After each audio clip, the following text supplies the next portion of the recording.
All right, let's call to order the Sparks City Council meeting for Monday, April the 10th with a roll call. Mayor Lawson. Here. Council members Abbott. Here. Vanderwell. Here. Anderson. Here. Bybee. Here. Dare. Here. City Attorney Duncan. Here. City Manager Croots. Here. We have a quorum, thank you. Okay, for our invocation, we're going to have Councilman Dare. Would you please join me? Lord, we come to you and we thank you for today. We thank you for this beautiful weather. There's nothing that really puts a smile on everyone's face like the sun coming out. So, Lord, we thank you for that.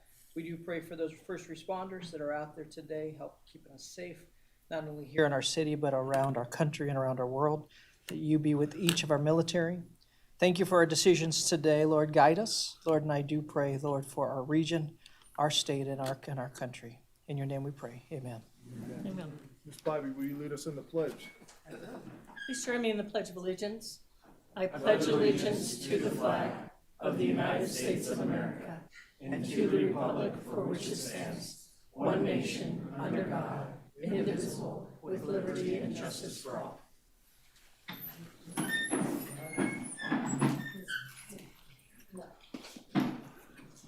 Okay, let's move on to public comment. First up is Rock Cole. Hello, Rock.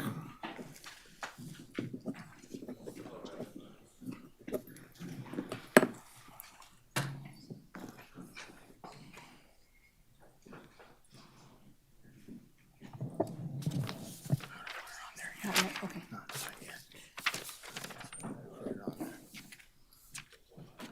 Till it's getting nice out. People are wearing short sleeves. Yeah.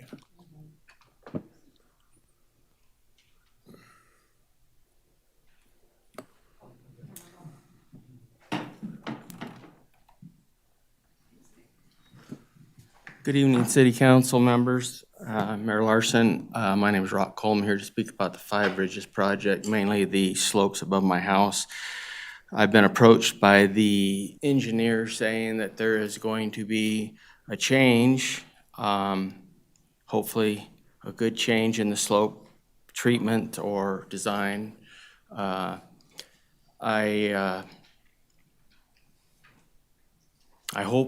pray to God it is right. I have my reservations, but I wanted to let you know this will be my last time coming to see you guys. I know that breaks your heart, as it's been 11 meetings in a row. I added them up. Anyway, I did draw up a little plan. It won't mean a lot to you, but I think you'll understand it. I know that your engineers and, John Martini would understand this. If you truly want to make your slopes more natural, you've all expressed that, this is a plan that I think would work for everybody. These are homes up here on the top. This is your 4-inch minus for however far down for the rodents that you want. But then these are placed boulders with some hydro seed and some bigger rock down below. It looks more natural, but more than anything, it's effective in erosion control and it won't damage lower parcels like mine. I wanted to tell you that through the course of this, I feel almost like I've gotten to know some of you guys indirectly. I look in your eyes and I can see you're good people. Sorry, I'm almost in the hospital. I just want you to know I appreciate your format, saying a prayer, pledge of allegiance. That matters. I want to thank you. Thanks, Rock. I'll leave this with you. Thank you. Okay. Mindy Lokshin, did I say that correct?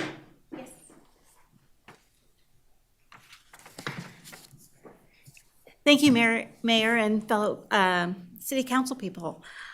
My name is Mindy Lokshin, for the record, Lokshin. I am the board chair for the Parkinson's Support Center of Northern Nevada.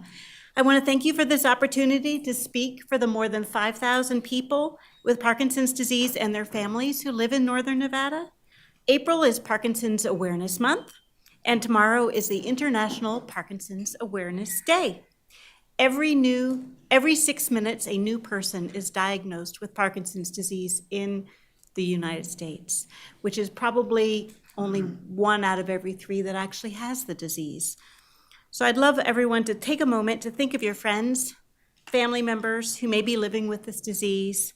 Think of Michael J. Fox, Alan Alda, Muhammad Ali, and the over 10 million people in the world living with Parkinson's disease. Next Wednesday, April 19th, we are having an event at the Reno Little Theater recognizing Parkinson's Awareness Month. And I welcome anybody to go to our website, Parkinson's Support Center of Northern Nevada, pscnn.org, for more information. Thank you. Thank you very much. Okay, Andrea Pelto.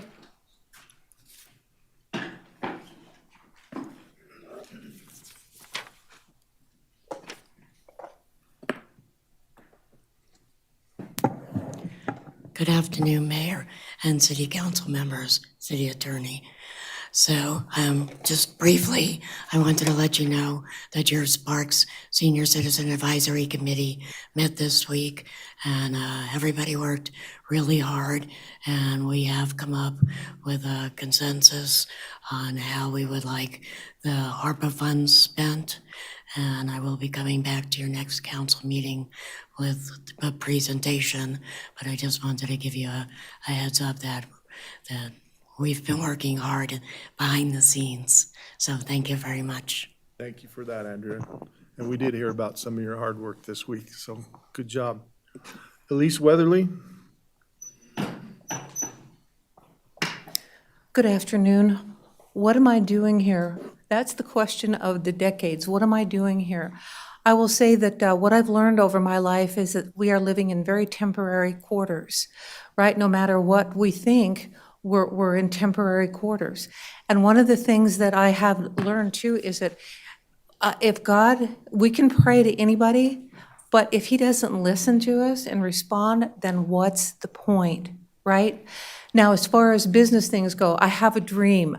My dream is that the city of Sparks be all under one roof, that the justice court, that the you guys, that the police could be under one roof. Would that be awesome or what? The other thing too is I've been nagging about this just briefly over my lifetime is why does Tesla have a city of Sparks address? Well, maybe it's because we're supposed to go over there and take him on, right? I will let you know that I had a wave of compassion for Elon Musk a long time ago, and I didn't understand it. But I got on my knees and prayed to the God that actually listens to me. You know, he's made it very clear that I'm his. I don't know why he picked me, but he did. And I was able to contact Elon, and I did some things. I went and checked out a security system at the Gigafactory. I knew there were some issues. I went inside the facility there. I knew there were some issues. I went around and I prayed because his business was going down. And so he was very grateful for that. But when I told him the truth, the whole truth, and nothing but the truth, that there's only one God, and if we want to debate that, we can, he had the... He respected me enough to cut me off. He shut me down. He just, boom, like that. That's kind of a compliment in a way. If I had that much to say and that much power to tell him what the real deal was, and then in the meantime, I'm meeting people like, oh, no, I don't have a haircut. Do you know why? Because all the people that I gave my money to in this community, not a one of them helped me after my brain surgery or my unnecessary chemo. Not a one. So I just cut back on things like haircuts and going out to eat. My taste buds don't work that great anyway. But I was very upset with the treatment that I've gotten after giving my heart and soul to this community. But I will say that Judge Chris Wilson kind of made me laugh the other day. I go visit him every once in a while. He goes, oh, what'd you do with that school issue? And I said, I just renamed them. They're now called Expel Christians. Cool. And what I'll do is I'll write a song about it. I've got songs for everything, and I plan on following up with that because God gave me what? Gifts and talents. And what's my responsibility? To do something with them. And why? For the good of myself? No, it's supposed to be for the good of others as well. So maybe I'll see you in a couple weeks. We'll see. Thanks. Thank you. Okay, anyone else in the public wishing to comment at this time? Seeing none, we'll bring it back to the dais. Move on to the approval of the agenda. Let me get my computer set correctly. Ms. Vanderwell. I move to approve the agenda as submitted. Mr. Dare, Second. we've got a motion and a second. Any further discussion? Seeing none, please vote. Motion carries. Mine's frozen. We're frozen.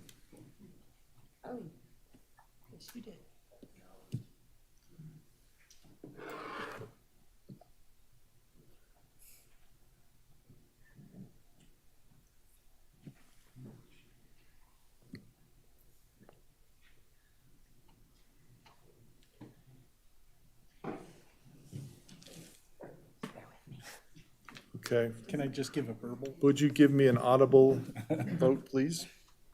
Aye. Aye. Motion carries unanimously. Let's move on to approval of the minutes.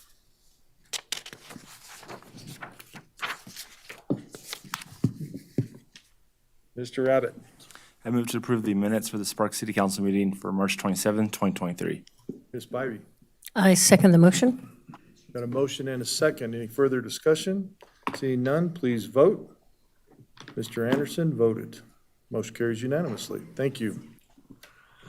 Okay, announcements and presentation recognition items of special interest. Is Liz Barnum here? Come on down.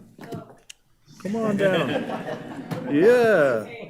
Liz, we're gonna embarrass you a little bit. And the millions of viewers that we have a seat there on Facebook or YouTube or whatever we're on now.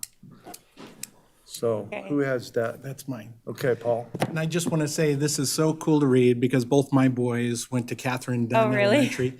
And although there are a ton of wonderful teachers over there, it's awesome to get to honor you today. Thank you so much. So I'm going to go ahead and read this for you. It's whereas the Milken Educator Award provides public recognition and financial awards to outstanding K through 12 teachers, principals, and specialists who are furthering excellence in education. And whereas Liz Barnum, a third grade teacher at Catherine Dunn Elementary in the city of Sparks, was recently surprised when she became the focus of an assembly and was honored with a Milken Educator Award and $25,000 cash prize. And whereas Miss Barnum focuses on meeting each child's individual needs, creating engaging lessons that challenge a class and spur a love for learning. And whereas Miss Barnum's instructional strategies reflect Catherine Dunn's mission to develop proficient readers, writers, and problem solvers who practice divergent thinking. And whereas among all of Miss Barnum's students meet grade level by the end of the year, regardless of where they started. Awesome.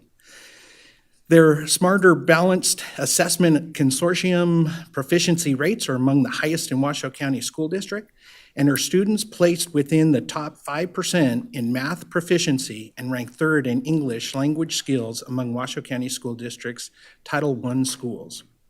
And whereas Ms. Barnum is also noted for her collaborative classroom culture, student success, leadership, and strong connections with students and their families.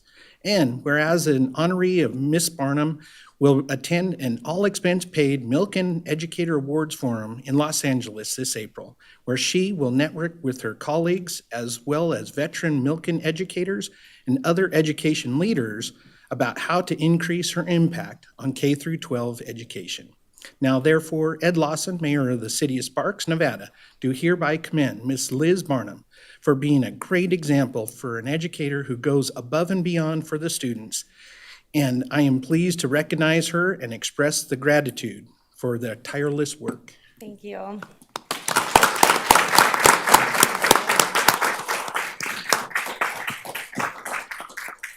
You have anything to add?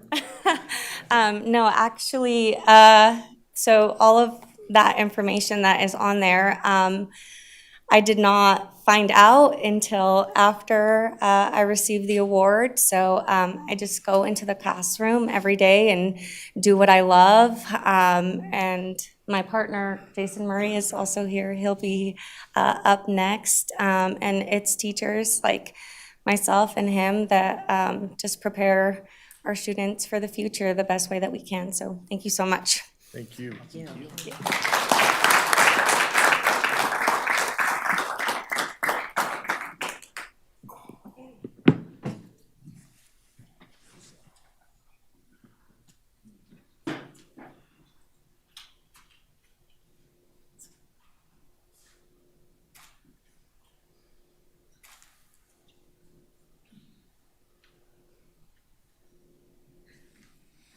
Jason, you might as well work your way down here. I was there when you got your award. I think Ms. Vanderwell has that one.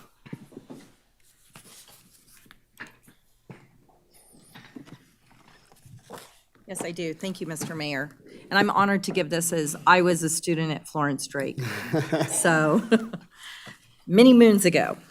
So, whereas the Milken Educator Award provides public recognition and financial awards to outstanding K-12 teachers, principals, and specialists who are furthering excellence in education, and whereas Jason Murray, a third and fourth grade teacher at Florence Drake Elementary School in the city of Sparks, was recently surprised when he became the focus of an assembly and was honored with a Milken Educator Award and its $25,000 cash prize. And whereas Mr. Murray is known as a collaborative colleague and role model and serves as a mentor teacher, works with student teachers, and has earned an endorsement in gifted and talented education.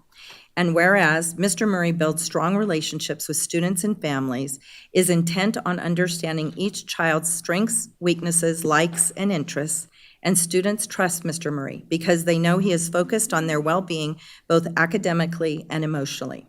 And whereas, thanks in part to Mr. Murray's work in building instructional excellence between 2018 and 2022, Florence Drake Elementary's English language arts proficiency rose from 48 to 70%, and math proficiency rose from 37 to 59%.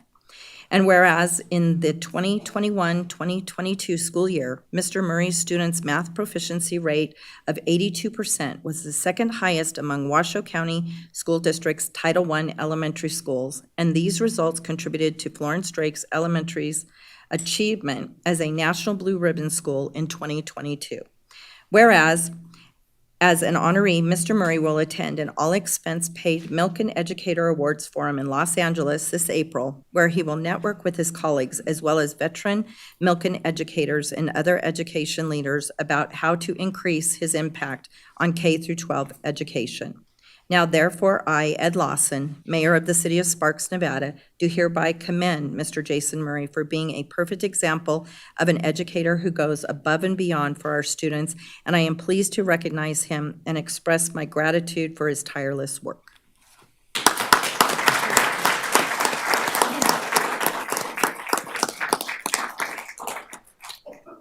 I'll just say one thing. They give out, I mean, I didn't know anything about this Milken Award like Liz before. They only give out 40 of these across the nation, K through 12, and 2 are in Sparks. Yep. So that says something right there. And I'm so proud to share this with Liz and share this with my colleagues at Drake. We've been doing excellent work at Drake for years. And sometimes in education, just like in any job, you don't get the recognition you deserve. So finally, for this to happen and us get the blue ribbon at Drake and then with the Milken Award with me, it's been great that a lot of people who have been doing behind the work scenes for like years and years and years have been recognized. So I share this with all of them, and I'm so grateful that I get to work at Drake, which is literally just down the street. Thank you, guys. Thank you.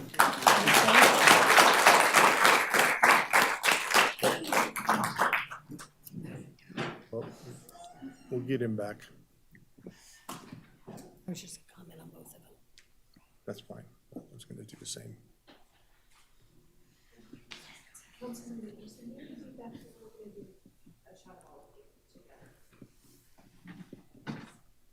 What? I didn't understand what she said. She's brought, she wants Paul down. They're going to do the 2 educators and the 2 council members.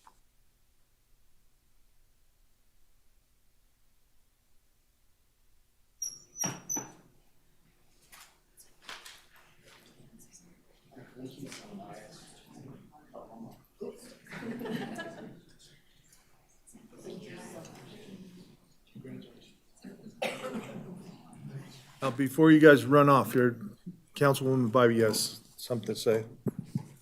Thank you, Mr. Mayor. I just want to commend both of you. You already pointed out that both winners were from the city of Sparks, and we're obviously very Sparks proud every day, but especially for this. And I know as a mom who was just with my kids all the time, really understanding what teachers do and doing as much as I could as a mom, but really understanding that education opens those doors for kids that do have parents like me who were there all the time and those who don't, and really the difference that you're making for our next generation. Sounds trite, but it really isn't. It really is all about empowering kids and making sure that they can become productive citizens of this community or wherever they go. And I just thank you for the work you're doing, because it should always be recognized, and it's some of the most important work that's done in our community. Thank you. Thank you, guys. Appreciate it. Okay, now we'll let you go. We'll let you go back to work. All right, Donate Life Month. We have someone here for that. Mr. Anderson. I want to say thank you for Councilmember Vanderwell, that although she's one of your board members, she was kind enough to let me read this. I came to your Honoring the Heroes event and was so moved by it that I talked her into let me read this one for you guys, because you guys are doing an awesome job. Thank you. With that, I'll go ahead and read this. Whereas more than 600 individuals in Nevada are currently on the National Organ Transport waiting list, and 17 patients die each day due to a shortage of donated organs. And whereas organ and tissue donations are life-saving acts recognized worldwide as expressions of compassion to those in need that save thousands of lives each year. And whereas a single individual's donation of a heart, lung, liver, kidneys, pancreas, and small intestine can save up to 8 lives, and donation of tissue can save and heal the lives of up to 75 others. And whereas, in the spirit of giving and the decision to donate are not restricted by age or medical condition, and over 1 million Nevadans have signed up with the state-authorized Nevada Donor Registry to ensure their wishes to be organ and tissue donors are honored. And whereas Nevada residents may sign up with the Nevada Donor Registry and applying for or renewing their driver's license or identification cards at the Nevada Department of Motor Vehicles. Now therefore, Ed Lawson, Mayor of City of Sparks, do hereby proclaim April 2023 as Donate Life Month. In the City of Sparks, we encourage all Nevadans to check yes when applying for or renewing their driver's license or identification card. Thank you. Thank you.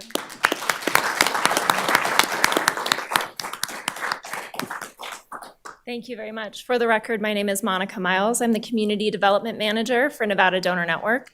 And I just want to thank you for taking the time to highlight our mission, to highlight the importance of organ, eye, and tissue donation, and really the importance of donor registration. Without moments like this, we cannot create the pro-donation communities that we hope to create. So thank you very much for recognizing our work. With your help, we can save and heal more lives, and I'm very grateful to all of you, so thank you for the support. I would also like to take a moment to recognize the Sparks Fire Department and the Sparks Police Department, who have both joined us in our Donate Life Month activities. We started a first responder campaign called Silver State Heroes. More than 30 first responder agencies from across the state are helping us spread our message of this life-giving, life-saving gift. And so I want to recognize both of these agencies for their support throughout the year, but especially this month. And I'm hoping they'll help me join me for the photo, if that's okay. Thank you very much. Thank you.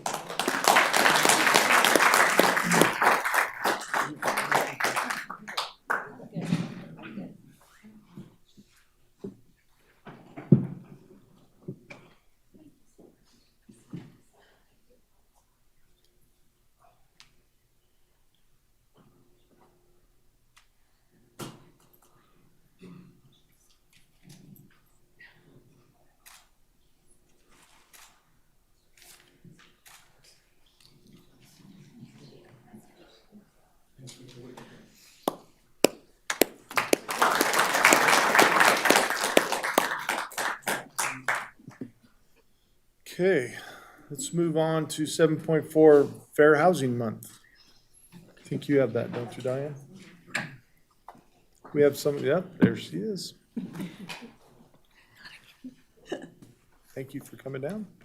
Welcome. Thank you, Mr. Mayor.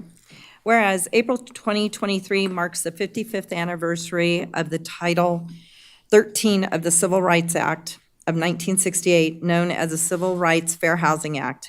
And whereas the Civil Rights Fair Housing Act provides equal housing opportunity for all Americans regardless of race, color, religion, sex, or national origin, as well as to ensure fair practices in the sale, rental, and financing of real property. And whereas the Fair Housing Amendment Act of 1998 strengthened enforcement procedures and added new rights, remedies, and penalties for violation of the Civil Rights Fair Housing Act. And whereas the Fair Housing Amendments Act seeks to provide equal housing opportunities to permanently expand housing choices to eliminate legal barriers to equal housing and to emphasize equal housing as a fundamental human right for all. And whereas individuals in the city of Sparks have the right to choose where to live without discrimination based on race, color, religion, age, sex, disability, gender identity, familial status, or national origin. And whereas the city of Sparks fully supports the intent and the purpose of the Civil Rights Fair Housing Act, Fair Housing Amendments Act, and state and local fair housing laws, and follows policies and practices to achieve the goals of these laws. Now, therefore, I, Ed Lawson, Mayor of the City of Sparks, Nevada, do hereby proclaim April 2023 as Fair Housing Month.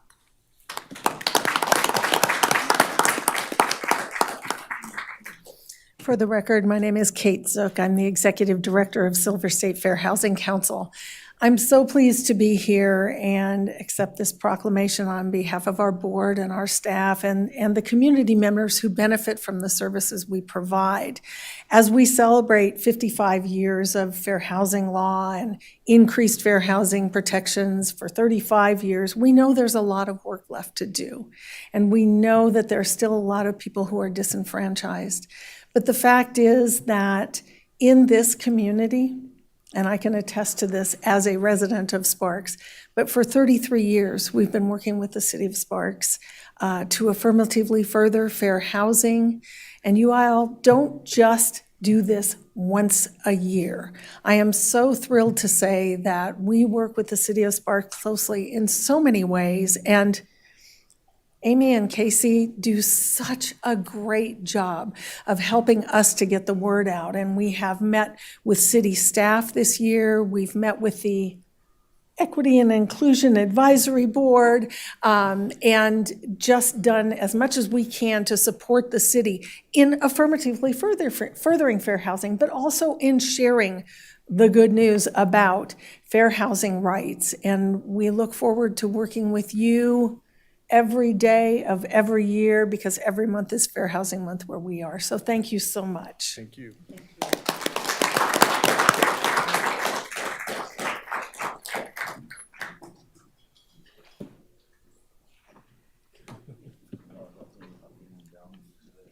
Getting exercise. Like the Easter Bunny. It's like a Catholic wedding. On your knees, up, on your knees, up.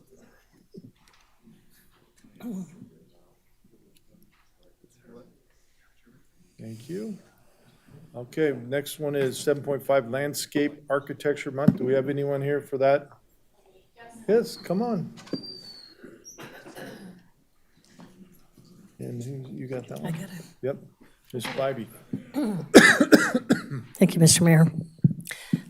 Whereas landscape architecture encompasses the analysis, design, planning, management, and stewardship of the natural and built environment, and whereas the City of Sparks and its citizenry benefit from the licensed practice of landscape architecture, assuring the design of healthy, equitable, safe, and resilient public and private outdoor spaces, and whereas landscape architect licenses are issued by the Nevada State Board of Landscape Architecture to those who have met the specified education, examination, and experience requirements necessary for protecting public health, safety, and welfare, and whereas landscape architects believe in and prioritize the fair treatment and meaningful involvement of all people, regardless of race, national origin, education level, or income with regard to the development and implementation of public designs and plans, And whereas the City of Sparks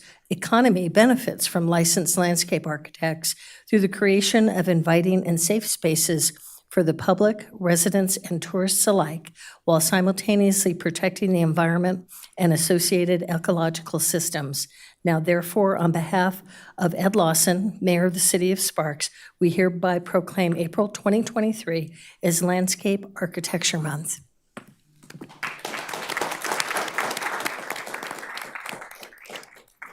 Go ahead and say a few words. Just give us your name for the record. Sure thing. So my name is Amanda Rookey, Rookey. My name is Kelly Dufresne. And we are here to represent the Northern Section Committee of the Nevada ASLA. And the mission of the Nevada ASLA is the continuous education of its members, the public, and the profession, and to promote the stewardship of the environment. And within our greater chapter, we also have the Scholarship Committee and the Advocacy Committee. And we very closely watch bills that are in front of the legislature that affect our profession and that affect the stewardship of our environment.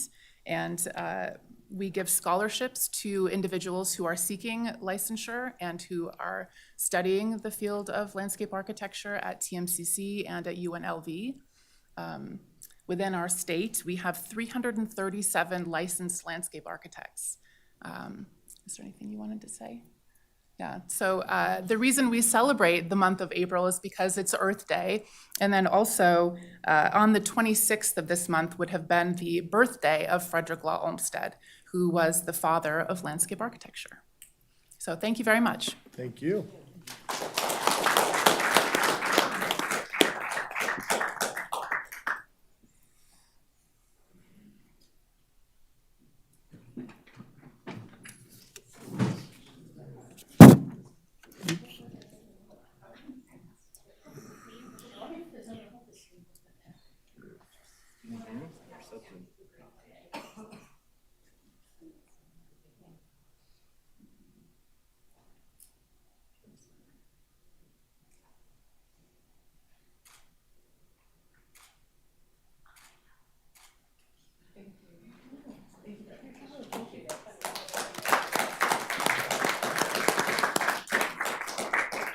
Okay, moving on to 7.6, Records and Information Management Month. Do we have someone here for that? Don't be shy. Don't be shy.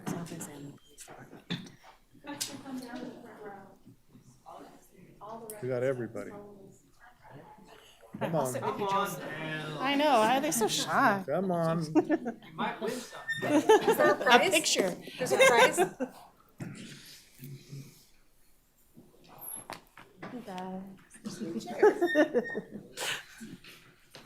Hi. I'm going to go for it then. Whereas Records and Information Management Month, RIMM, is celebrated during the month of April to highlight the significant impact records management has on organizations. RIM was first observed in 1995 as National Records and Information Management Day through the efforts of members of the Association of Records Managers and Administrators, ARMA. And whereas the management of records and information is critical to every business, organization, and government agency, and whereas technologies for storing, archiving, and managing information are expanding the amount of information that can be acquired with increasing longevity, and the need to use information to create value and plan strategically is a driving force in today's world. And whereas records and information is necessary for the reduction of risk and liability, as well as for compliance with federal, state, and local laws. And whereas employees in all city departments work diligently to comply with records and information management policies, provide requested public records in a timely manner, archive city history, and maintain records databases. And whereas in 2022, in addition to their many of the other duties, the Sparks Police Department processed 3,778 public records requests with a staff of 11 police officers assistants and 3 supervisors, and the city clerk's office processed 1,018 public records requests with 2 deputy city clerks and 1 chief deputy city clerk. Now, therefore, on behalf of Mayor Ed Lawson, Mayor of the City of Sparks, Nevada, you hereby proclaim April 2023 as Records and Information Management Month.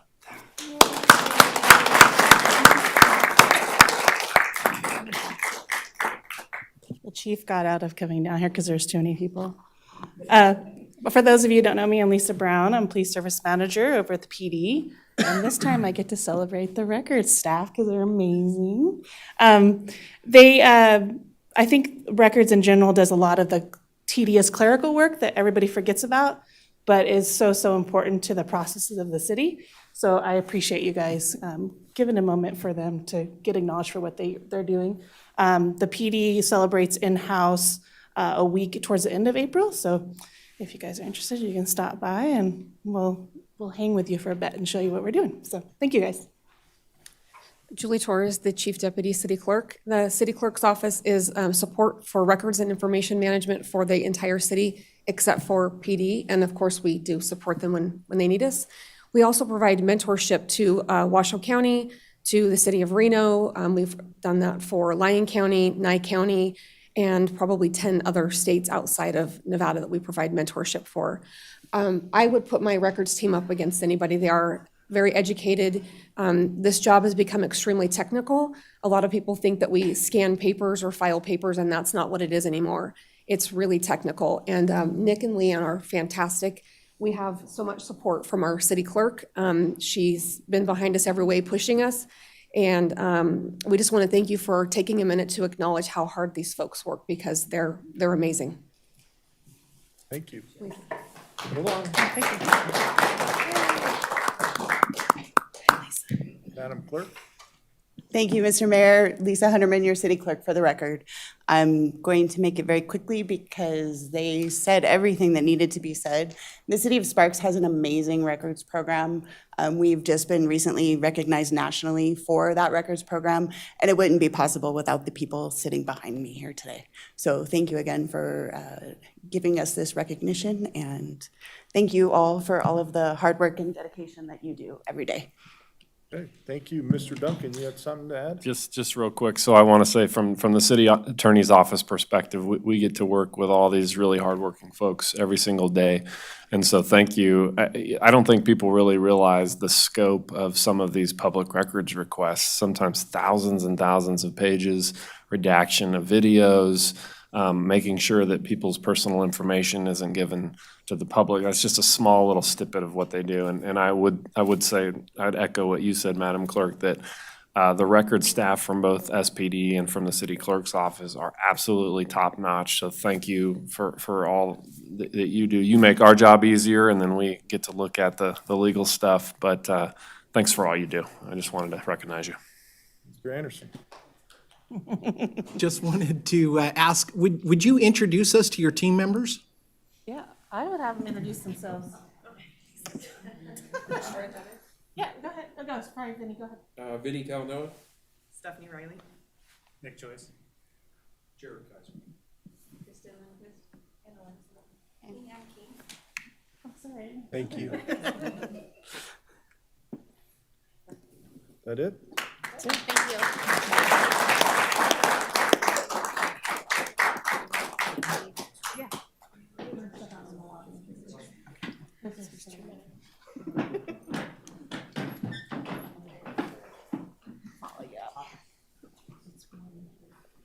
Okay, we're gonna move on to,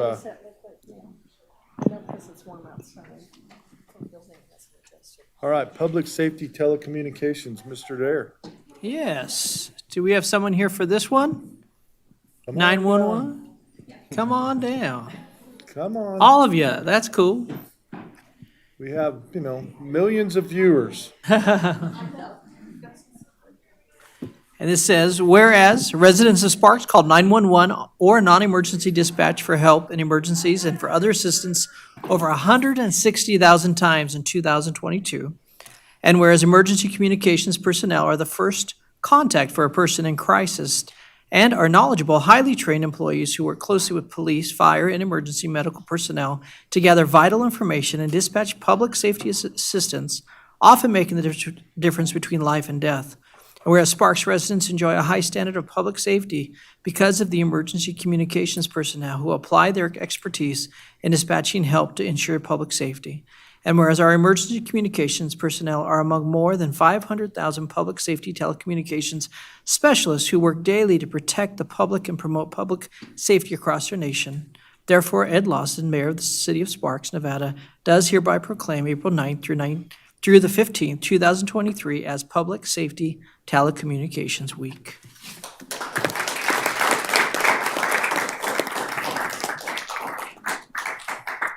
Connie Shepherd, Police Services Manager over at the Police Department. Thank you for recognizing our staff. We have a wonderful, great employees.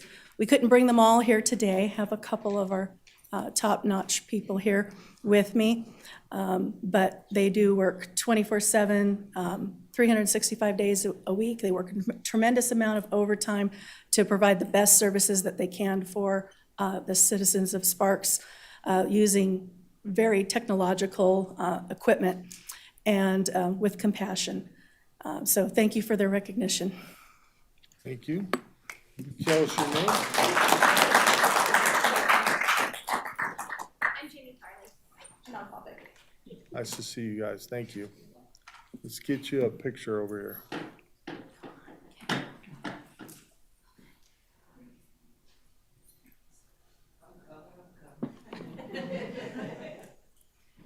On Pokey.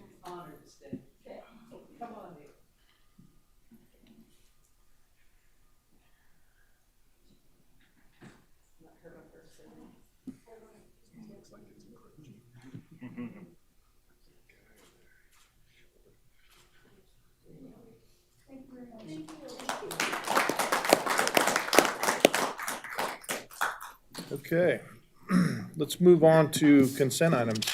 Anyone wishing to pull a consent item? If not, I am looking for a motion. Ms. Bybee. I move to approve consent items 8.1 through 8.4 as submitted. Ms. Vanderwell. Second. Got a motion and a second. Any further discussion? Seeing none, please vote. Motion carries unanimously. All right, 9.1. Consideration, discussion, and possible acceptance of the 2022 Bureau of Justice Assistance FY22 Edward Byrne Memorial Justice Assistant Grant Program. Local solicitation funds with a total award amount of $201,762, with the City of Sparks award share being $40,352.40. Chief, what are you going to use the 40 cents for? Big stuff. Big stuff. Good. Good afternoon, Mayor and members of council. For the record, Deputy Chief Tara Edmondson. And before you today is the approval to accept a Sparks share of the fiscal year Bureau of Justice Assistance Grant Fund. This is a grant that the three primary law enforcement agencies, Reno, Sparks, and Washoe County, apply for on an annual basis, and the Reno Police Department actually manages the grant as the fiscal manager. The funding authority recommends applications with multiple law enforcement agencies to improve the success in receiving the award, and this is why we've combined our efforts in order to achieve these monies. The funds allocated to the region are split through the traditional sharing agreement, and it was established among all three entities. And if approved today, the Sparks Police Department will receive $40,352.40 of the $201,762 that was actually awarded to the region. These funds are traditionally utilized by the police department for equipment, training, and other technological or software needs. And if approved today, the Sparks Police Department plans to approve the funds to purchase some software that will help us improve our information sharing and gathering and improve efficiency for our investigations. This concludes my presentation, and I am available for any questions that you may have. Questions from the council? Okay. Seeing none. It was a beautiful explanation. Nobody had questions, so looking for a motion. You like money. Mr. Anderson. I move to accept the 2022 Bureau of Justice Assistance Fiscal Year 2022 Edward Byrne Memorial Justice Assistant Grant Program local solicitation funds with a total award amount for $201,762, with the City of Sparks award share being $40,352.40. Mr. Dare. Second. Got a motion and a second. Any further discussion? Seeing none, please vote. Motion carries unanimously. Thanks, Chief. You're welcome. And I'll stay here for the next one. You're going to do the next one, too. Consideration, discussion of somewhere to spend some money here. Exactly. So good afternoon again, Mayor and members of council. For the Wait, record. let me finish reading. Oh, I'm it. sorry. I apologize. I'm excited. Well, we don't get to see you here so much. We're excited also. Consideration, discussion, and possible approval of a 3-year subscription service agreement, AC 5928, with Forensic Logic LLC to purchase CopyLink X software in the amount of $63,375. Now. I apologize for the interruption, No Mayor. worries. Good afternoon again. For the record, Deputy Chief Tara Edmondson. And before you today is the approval of a 3-year purchase agreement from Forensic Logic for CopLink X software. The total amount is $63,375. This will be funded by the grant that you just approved. In addition to police department funding that we have internally. The CopLink software is a new technology for the police department. It merges several of our current law enforcement systems and other technologies that typically do not communicate with one another. And so what this does is it creates a one-stop shop. This means that our officers will be able to use one system to enter information, to search as a search tool, not only on an internal scale for just our police department, but also on a regional and a national scale. This will save significant time during investigations and also improve information gathering as well as sharing, especially on active investigations as they unfold. Our 2 primary regional law enforcement partners have also recently purchased this technology.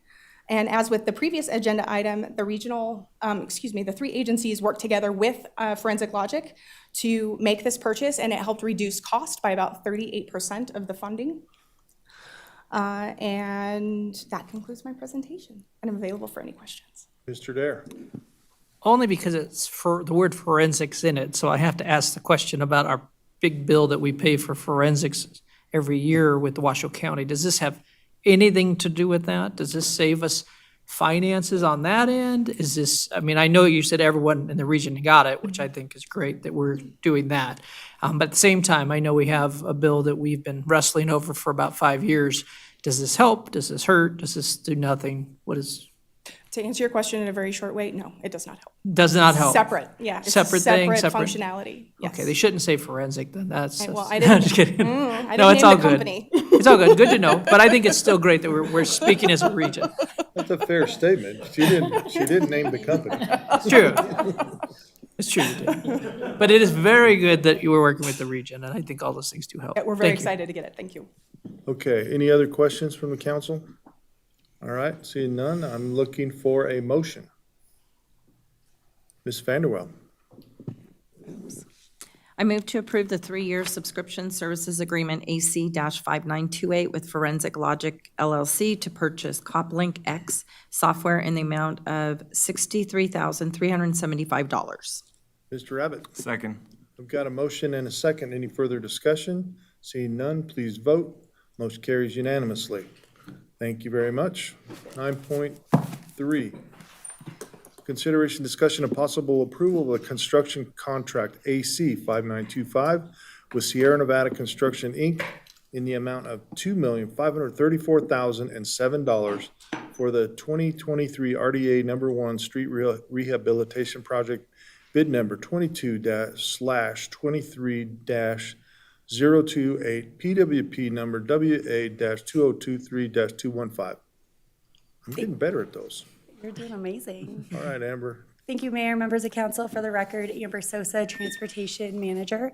As the mayor introduced, this is a construction contract proposed with Sierra Nevada Construction for our 2023 RDA Number 1 Street Rehabilitation Project. This project is a part of the city's Transportation System Pavement Management Program, and it was prioritized through that program as well in our 5-year outline of projects. To direct you to the screen, we'll show you which streets are intended to be included in this project. To orientate yourself, you'll see Prater Way towards the top or the north. You'll see 4th Street to the east, Victorian Avenue to the south, and Pyramid Way to the west. The streets that are included in the scope of this project are 5th, 6th, 7th, E, and Right Way. With this project, we'll be rehabilitating any curb and gutter, sidewalk, pedestrian ramps, driveway accesses that are deteriorated, as well as completely redoing the roadway section and any roadway striping. We advertised this project. We received 2 bids, of which one was underneath our engineer's estimate, and I'm happy to answer any additional questions. One thing to note is that this contract is for the $2.5 million and some change. It will also be heard at the RDA meeting later today. The $2,534,007 represents the entire amount, and we're simply hearing it twice because there's funding from both sources. So it's not a total of $5 million, it's a total of the 2.5. Happy to answer any questions. Question from the council. Well, we know that those streets need it. We just drove down them last week. We took a tour. So, all right, with that, then I'm looking for a motion. Mr. Abbott? I move to approve the construction contract AC-5925 with Sierra Nevada Construction, Inc.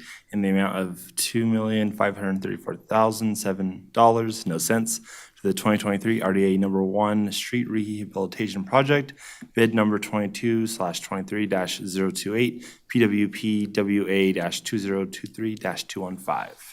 Mr. Anderson? I will second Mr. Abbott's motion. That's what I was trying to say. Easy for you to say. Any further discussion? Seeing none, please vote. Motion carries unanimously. Thank you, Amber. 9.4, consideration, discussion, and possible approval of an implementation plan to purchase vacant land for affordable housing utilizing up to $1 million of State of Nevada Home Means Nevada Initiative funds and an expenditure of up to $50,000 of Redevelopment Area 1 funds for professional service costs. Amy. Good afternoon, Mayor Lawson and members of council. For the record, my name is Amy Jones, housing specialist, and I am before you today requesting council approval of the implementation plan for the Home Means Nevada Initiative funds. Through the American Rescue Plan Act, the state of Nevada did receive $2.7 billion in coronavirus state fiscal recovery funds, and former Nevada Governor Sisolak appropriated $500 million of those funds to the development of affordable housing throughout the state of Nevada. That $500 million was divided into 4 buckets. The first being new construction of affordable housing for multifamily development. The second, affordable housing preservation. The third, homeownership opportunities and rehabilitation. And then lastly, land acquisition for the future affordable housing development. The Nevada Housing Division was selected as the agency to administer the funds. City staff met with the city manager to review the guidelines of the Home Means Nevada Initiative funds, and upon his direction, staff drafted an application requesting $1 million of Home Means Nevada Initiative funds, and that was to purchase vacant or blighted land. Included in the application was that the land would be used for affordable housing. Households could not earn more than 60% of the area median income, and the land must remain affordable for a minimum of 30 years. In May of 2022, the pre-application process opened, and the city did submit an application. In September, the city was invited to complete a full application, and in December, the city did receive a commitment letter from the Nevada Housing Division awarding the city up to $1 million. The Housing Division did receive over 100 applications and over $1.25 billion in funding requests. City staff has received further direction from the Housing Division, and what they have explained to us is Home Means Nevada funds can only be used for the appraised value. The Housing Division will not provide the funding to the city until we have provided them with a purchase and sale agreement for a specific parcel. The Housing Division will have to approve that, and then they will draft a grant agreement. So the city will be required to enter into multiple grant agreements for each purchase that the city wants to use with the Home Means Nevada Initiative funding. Oh, I'm sorry, you guys, I missed a slide. Okay. So the implementation plan, if approved by council today, the staff will publish a notice in the Reno Gazette Journal notifying the public that we have received this funding and we are interested in purchasing vacant land. Staff will approach owners expressing the interest in purchasing their land. The city will request preliminary title report and appraisals of the property, and then discuss and negotiate purchase and sale price and any other terms of that purchase and sale agreement.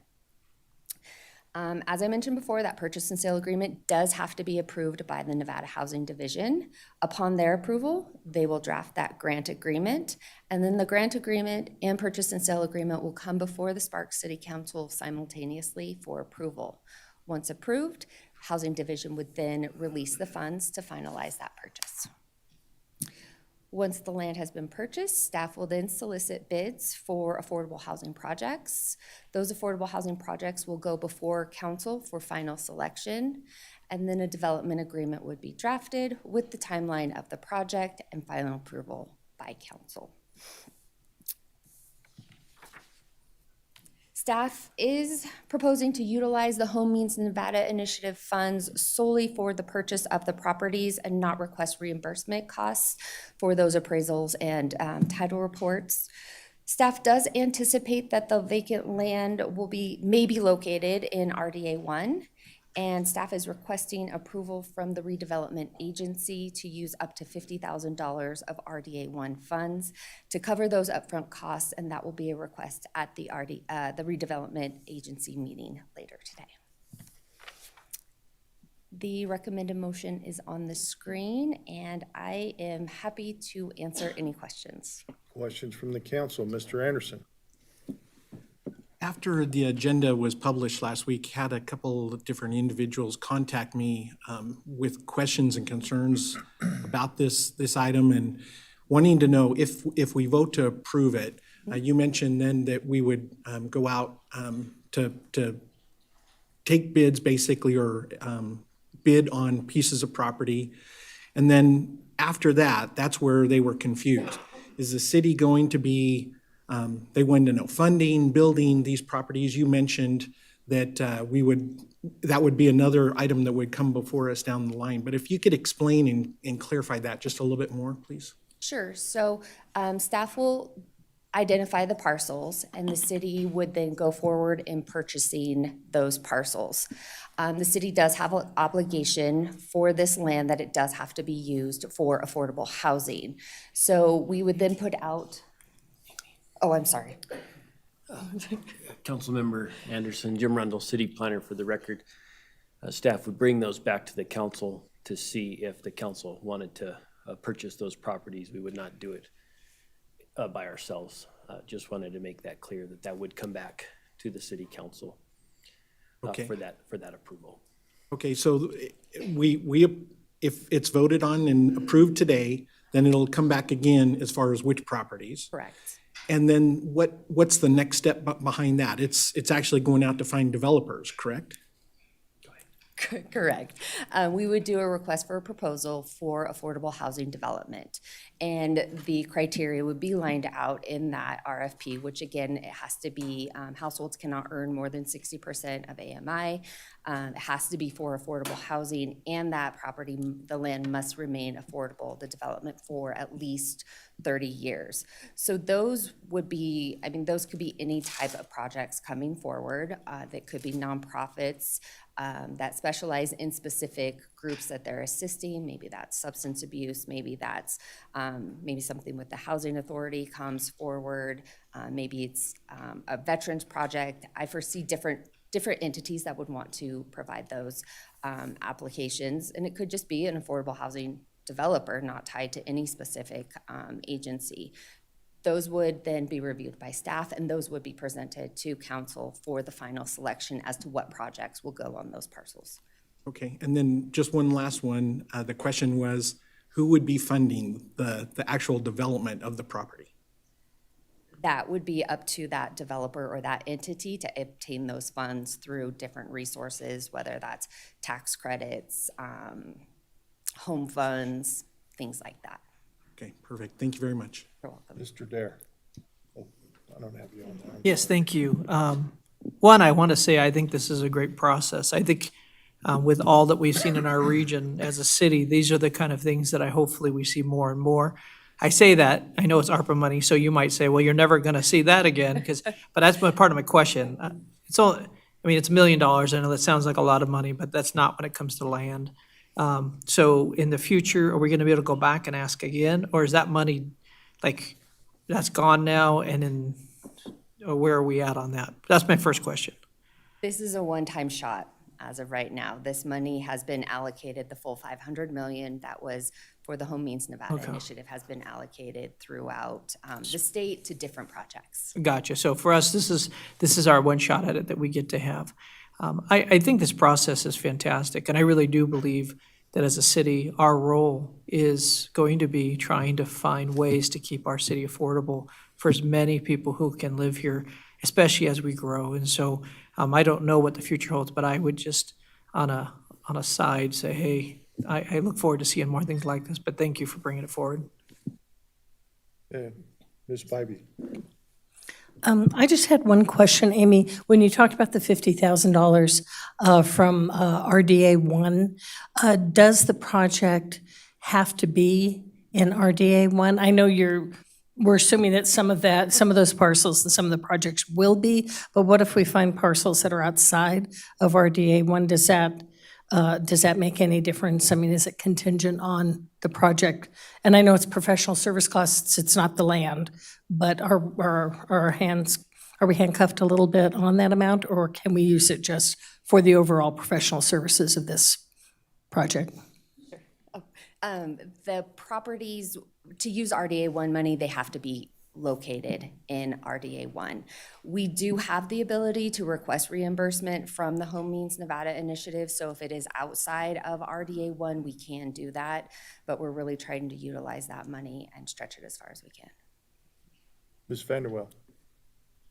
I don't know if I'm too early to ask this question versus the redevelopment, but on professional services, if any of the properties come with a realtor attached to them, has there been a discussion about commissions and things like that? The reason I'm asking is because we are trying to keep our costs down and we want affordable projects, that I would suggest that the regular 2.5% to a realtor is not offered, but something less.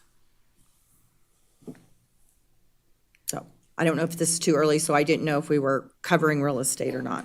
I think that Councilmember Vanderwell understand the direction and the comment. I don't think it's too early, but I appreciate the comment. We had not considered that component in terms of the reimbursement, so thank you. Okay. Is there any further questions? And I'm looking for a motion.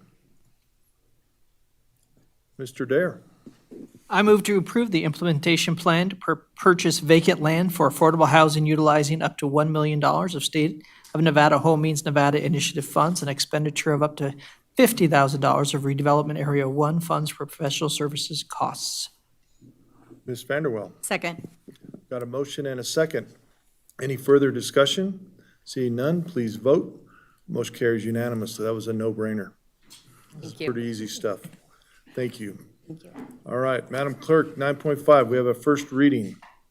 Thank you, Mr. Mayor. This is the first reading of Bill Number 2809, an ordinance adopting Chapter 9.32 of the Sparks Municipal Code, prohibiting spectators at street races, sideshows, and other speed exhibitions, prohibiting spectators at preparations for street races, sideshows, and other speed exhibitions, prohibiting the promotion, instigation, aiding, or facilitating of street races, sideshows, and other speed exhibitions, and providing other matters properly related thereto, each of which are to become effective upon passage by the Sparks City Council. A public hearing will be held and Bill 2809 will be acted upon at the regular meeting of the Sparks City Council on Monday, April 24th, 2023 at 2 p.m. at the Sparks City Council Legislative Building. Okay, thank you very much. Now we'll move on to 10.1. It's a public hearing.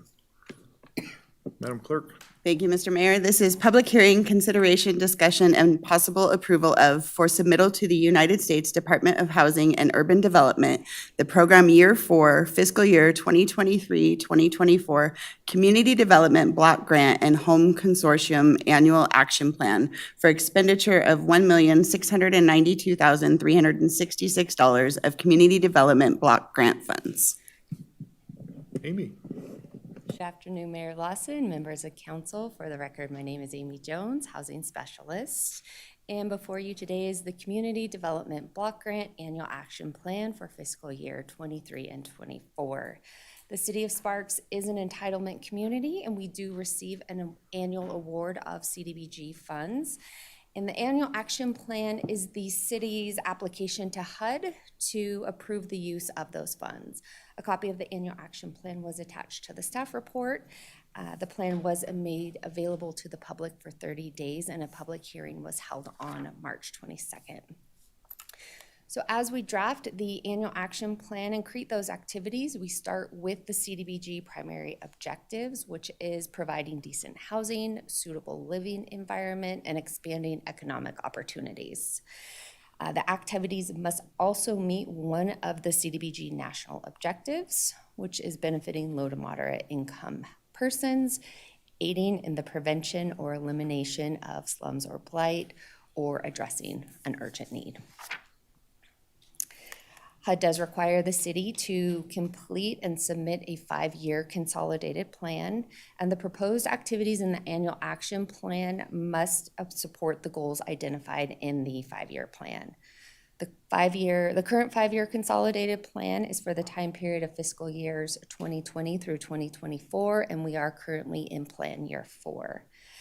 And the priorities established in the plan are making improvements to public infrastructure to increase accessibility and safety, providing supplemental support to nonprofits that provide shelter and supportive services to extremely low-income households, residents with special needs, and persons who are homeless, implementing affirmatively furthering fair housing measures to ensure fair housing activities are in place in the City of Sparks, and supporting activities that create affordable and mixed income housing opportunities.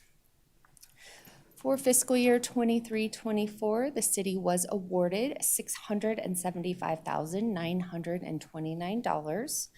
The city will roll forward $299,685. We also have $125,500 in revolving loan funds and $591,252 of COVID funds. So total available funding for the upcoming year is $1,692,366. Staff is proposing the following activities: continue to support Silver State Fair Housing and their mission to increase the awareness of fair housing in our community. Continue to support homeless youth operations and services. $560,353 to pedestrian improvements, and that is concrete curbs, gutters, and sidewalks in wards 1 and 2. Continue to support the emergency repair grant, which allows homeowners to request up to $10,000 to make health and safety repairs in their home. And also the Housing Rehab Deferred Loan Program, which also allows homeowners to request health and safety repairs in their home, and that's up to $25,000. Funding to support the overall planning and administration of the program. Specific funding to administer both the Deferred Loan Program and the Emergency Repair Grant. $231,252 for the Food Bank of Northern Nevada, and that's utilizing COVID funds. And then $360,000 for job training, also utilizing COVID funds. And these next slides are just a few photos demonstrating the impacts of the CDBG program throughout our community. This here is a recent pedestrian improvement project that was just completed near Sparks High School. Just a few photos from the Eddy House and their shelter that they have, that we want to continue to support. And this here is a garage door replacement that was funded through the CDBG program, the Homeowner Deferred Loan Rehab Program. And the recommended motion is on the screen, and I am happy to answer any questions. And Mr. Mayor, I would like to remind you, this is a public hearing. Thanks for reminding me. You're welcome. Okay. Well, we're going to do the public hearing first. Is this a public hearing? Anyone in the public wishing to speak on this item? None, we'll bring it back to the, Ms. Weatherly? Is it okay? Yep. Just need you to fill out a card for this one. All right, that's kind of nice. All I will say is on the $360,000 for the COVID testing, I would say no. I think it's time to move on from that. When I used to be involved in management things, you know what I wanted? I wanted to get done with it and get on with it and get back to my computer to pay millions of dollars to thousands of employees on a weekly basis. So what I would say is that people don't want to listen to what other people have to say in a financial aspect. I get it. But I would say if it's possible for you to at least, address that and maybe put the money somewhere else, like maybe in your pocket or something. That's all I will say, okay? I'd like it in my pocket, okay? But I know right now, I know what the community is like, and I know that people don't want to hear the truth, and they don't want to address detailed things. But having been a director of an accounting department, having done IT, having done music, having done a lot of different things that require a lot of detail, I would ask that you guys would consider putting that money somewhere else. Thank you. Thank you. Anyone else in the public wishing to speak? All right, we'll bring it back to the dais for questions. Any questions from the council? And the $360,000 is not for COVID testing, it's for training. Job training, correct. Job training, yes, just to clarify. Okay, I have no comments, so I'm looking for a motion. Mr. Anderson.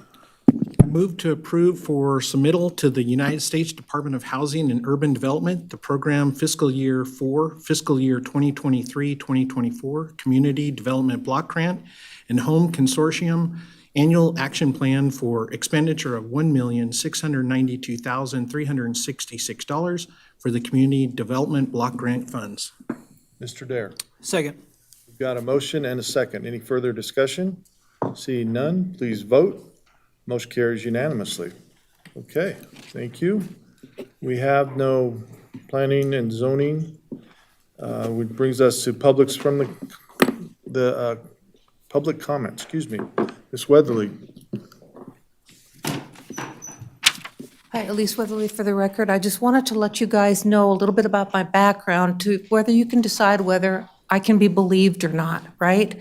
So my mother from Ely died here in Reno recently. She held her position until the very end. I held my position till the very end. She hated me. She used to like me a lot, but when I realized that like drinking and drugs and chasing around with men, stuff like that wasn't right, she didn't like me anymore. So because I refused to lie and because I refused to compromise, she didn't like me anymore. So can I be believed? In 2015, I was telling you guys, I was told by the medical community, Dr. Aaron Bowman from Cancer Care List Specialist, that I had 4 months to live unless I completed his chemo, his poison. And there was no guarantee even then that I was going to live. So I heard a voice that I couldn't see saying, "I'll sustain you." I went, okay. What does that mean? How long? I mean, what's the plan, right? I never got an end date. I never got an expiration date. Later, I was so happy about being able to just go home, sorry about that, that I was in front of my heater on my living room floor, and I was just, because I know what's in store for me, okay? I know what the future brings for me. I just don't know the exact dates. And I heard the voice of the Lord say, "I have work for you to do." He pulled me up off of the floor and says, "I have work for you to do." So I went, well, how am I doing? Am I doing a good job or not? Then when I was being abused by my homeowners association, horribly, I've been through a lot of stuff in this town, but nothing like this. And I said, why am I being so mistreated? Why am I being so abused? And you know what he said? Other residents. That's all he said. So I'm going, oh my gosh, this isn't about me. What I have implemented in my life is Christ's words. When he didn't want to go be crucified, you know what he said? Not my will, but yours be done. So I've had to implement that into my life. And do you know that's the hardest thing I've ever done? Because I'm a little relatively selfish, okay? Speaking of things that have happened in the community, remember Center Street Mission? Remember Mickey Lufkin? Mickey Lufkin was at my table in my mobile home in Rideau Cascade Mobile Home Park when I saw something happening to him. The next thing you know, he's out of his mind. The next thing you know is we have to figure out what to do with Center Street. I was a part of that. Oh, by the way, wait, documentation's the key. That's going to be in my song. That's going to be from Mike Baselli. Documentation's the key. If we don't know what's going on, how can we make good decisions? All right, so I'm here to tell you that I'm hoping that I'm believed enough to where if I have a comment, and I'm sorry I got the training versus testing wrong, sorry about that. All right, that if you can't believe a thing out of my mouth, then what's the point of me even speaking, right? So hopefully I'll see you in a couple weeks. Thank you. Thank you. All right, anyone else in the public wishing to speak at this time? Okay, we'll bring it back to the dais, and we'll move on to announcement from the mayor, city council, and city manager. Mr. Manager, do you have anything? Nothing today. Anything from the council? Mr. Dare? Have a wonderful day. Ms. Bybee? Nothing? Mr. Abbott? You can sing happy birthday to Charlene, but. Well, then we should announce that. That Both of them, but. today is Charlene and Amber's birthday.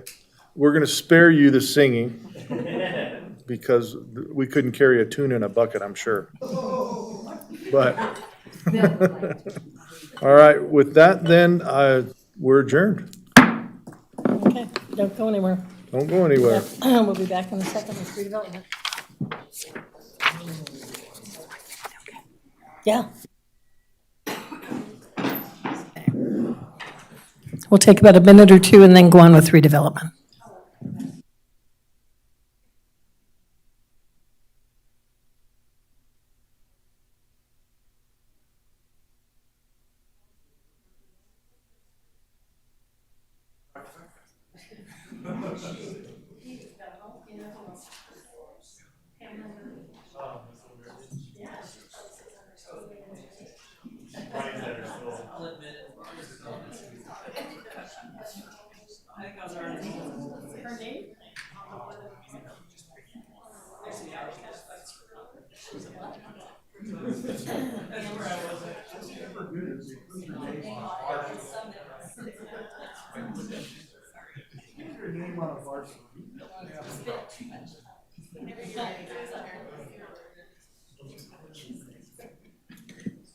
Okay. I'd like to call to order the meeting of the Sparks Redevelopment Agency for Monday, April 10th, 2023, with a roll call. Chairperson Bybee? Here. Agency members Abbott? Here. Vanderwell? Here. Anderson? Here. Lawson? Here. Dare? Here. Chief Legal Officer Duncan? Chief Administrative Officer Kreutz? Here. We have a quorum, thank you. Thank you, Madam Clerk. Moving on to item 3.1, public comment. Do we have any public comment? Seeing none, I'll close public comment. Move on to item 4.1, approval of the agenda. Agency Member Vanderwell. I move to approve the agenda as submitted. Agency Member Anderson. Second? I have a motion and a second. Any discussion? Please vote. Motion carries unanimously. Moving on to item 5.1, consideration, discussion, and possible approval of the minutes of the Sparks Redevelopment Agency meeting for February 13th, 2023. Any corrections, additions, or motion to approve? Agency Member Abbott. I move to approve the minutes of the Sparks Redevelopment Agency meeting for February 13th, 2023. Thank you. Agency Member Dare. Second. I have a motion and a second. Any discussion? Not, please vote. Motion carries unanimously. Moving on to item, as soon as it comes up on my screen, 6.1. Consideration and possible acceptance of the report of the claims and bills approved for payment and appropriation transfers for the period of February 1st, 2023 through March 28th, 2023. Looking for a motion? Agency Member Vanderwell. I move to accept the report of claims and bills and the appropriation transfers for the period of February 1st, 2023 through March 28th, 2023. Thank you. Agency Member Anderson? Second. I have a motion and a second. Any discussion? If not, please vote. Motion carries unanimously.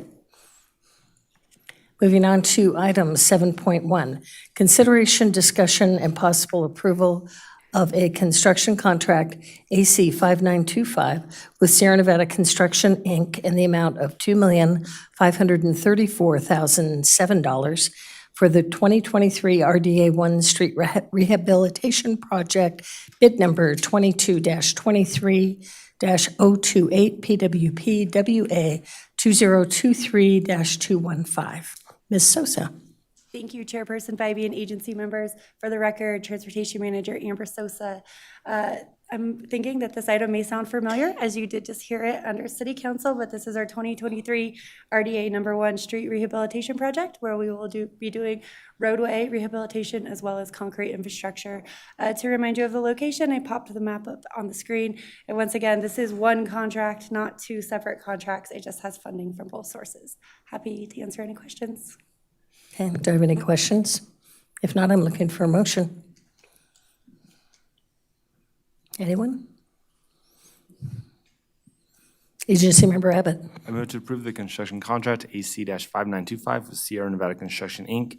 in the amount of $2,534,007 for the 2023 RDA number 1 Street Rehabilitation Project, bid number 22-23-028 PWP WA 2023-215. Agency Member Vanderbilt. Second. I have a motion and a second, and would just like to say I'm really, and let's vote, and then I'll make a comment. Never mind. Okay, please vote. Motion carries unanimously. Glad to see this road work done. Obviously, the streets in that area are in desperate need, and so I'm glad that the RDA funds can help facilitate that and get the work done for those neighborhoods. So appreciate that. Item 7.2, consideration, discussion, possible approval of an implementation plan to purchase vacant land for affordable housing, utilizing up to $1 million of State of Nevada, Home Means Nevada initiative funds, and expenditure of up to $50,000 of Redevelopment Area 1 funds for professional services. Ms. Jones, thank you. Good afternoon, Chairperson Bybee and agency members.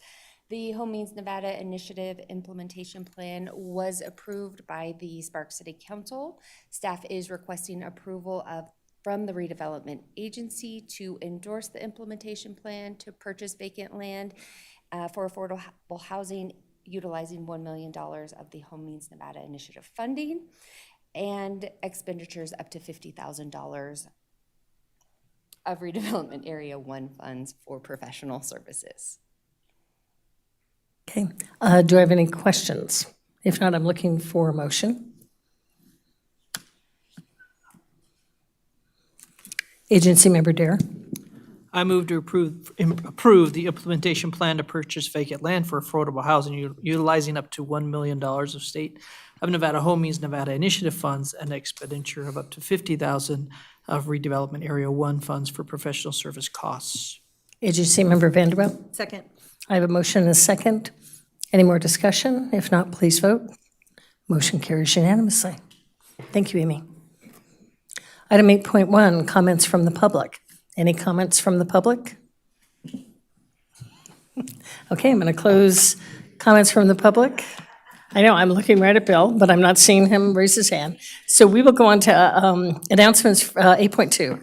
Announcements from the agency and Chief Administrative Officer, Mr. Kurtz. No, ma'am. Anyone else? Okay, then we are adjourned.